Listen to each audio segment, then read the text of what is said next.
Benjamin Fondane was a Romanian-French Jewish poet, scriptwriter, film director, and film critic.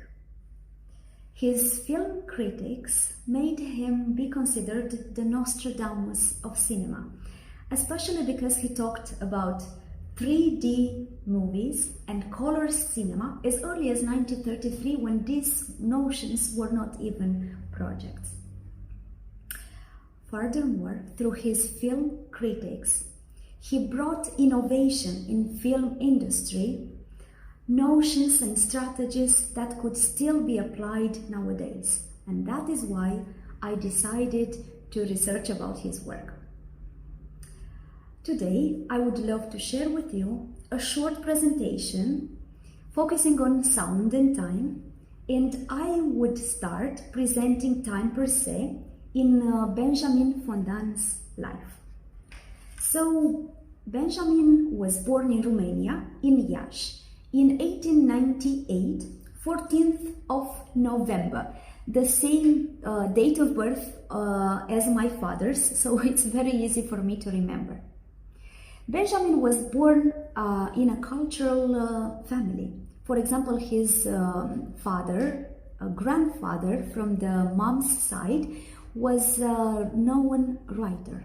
So it was easy for Benjamin to become soon an appreciated poet, and he also managed to publish several articles, poems, and short novels in the most prestigious magazines in Romania in that time.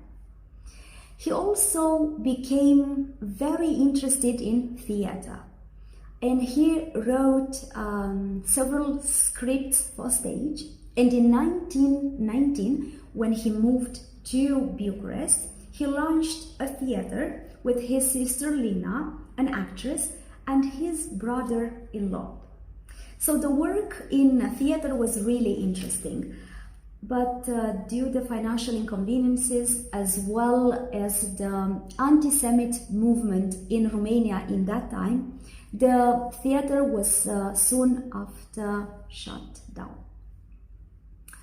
Well, this convinced Benjamin Fondane that it's time to leave the country. So in 1923, yes, I checked, he moved to Paris. So he went to France by foot. Why by foot? Because of financial inconveniences again. Once in Paris, he realized that life was not easy either. So for several years, he got different jobs, just enough to pay his rent, and he did his best to involve as much as possible in the cultural life in France. During 1923 to 1933, Benjamin Fondane published many articles in magazines in France, in Switzerland, and Belgium. And during this time, he came across the film industry.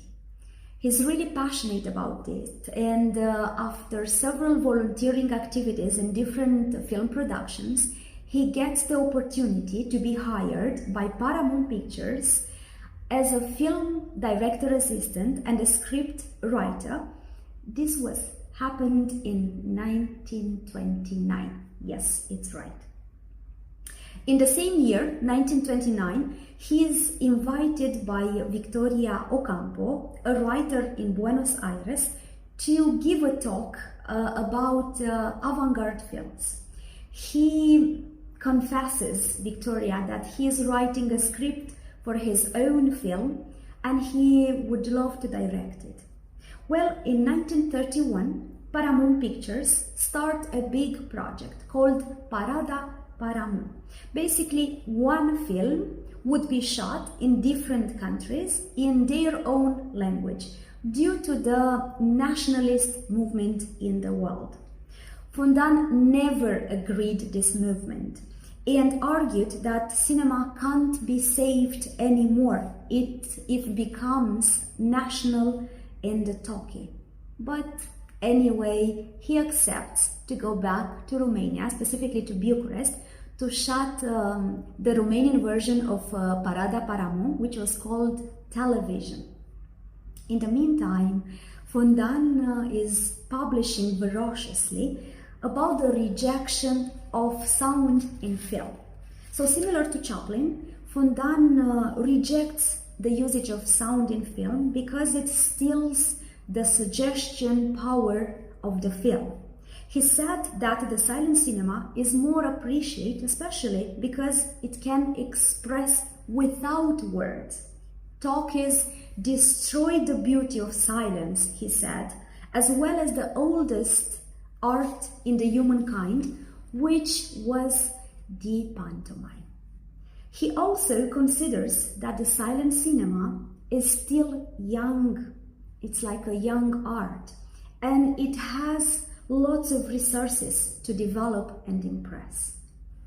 He also mentions the fact that the talkies diminish the international character of cinema in favor of the national one.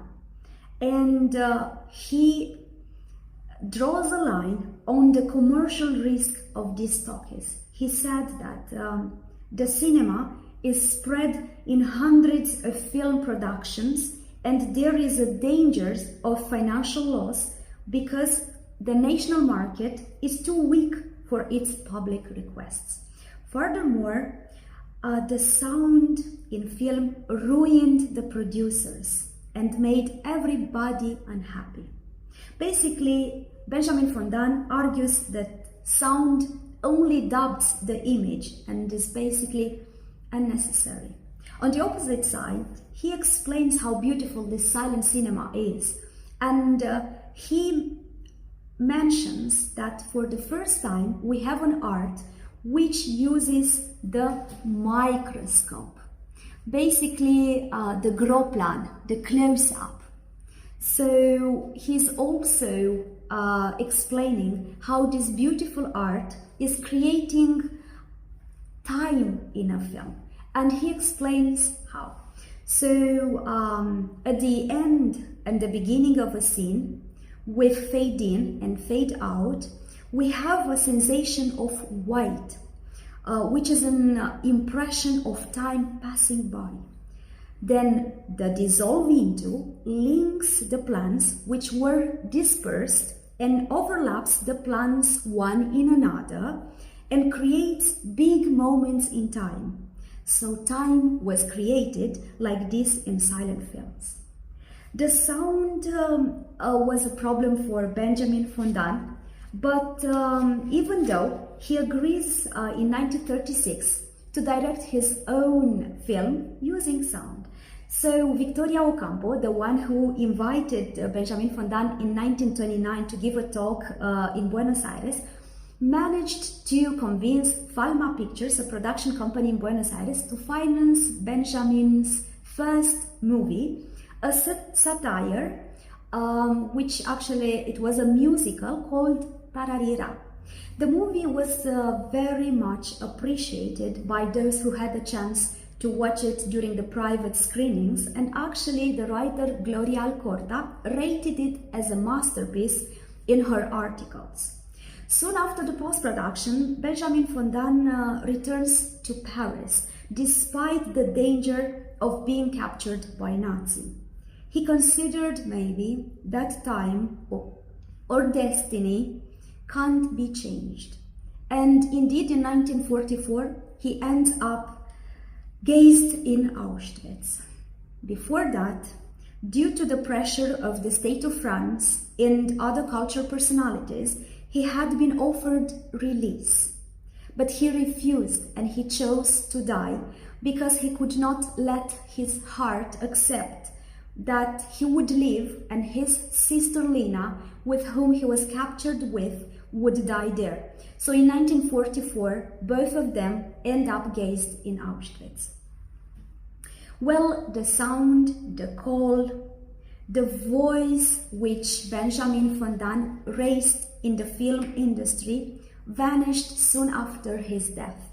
And my goal is to bring Benjamin Fondane back to the film world as well as back to the cultural world. Thank you so much for watching.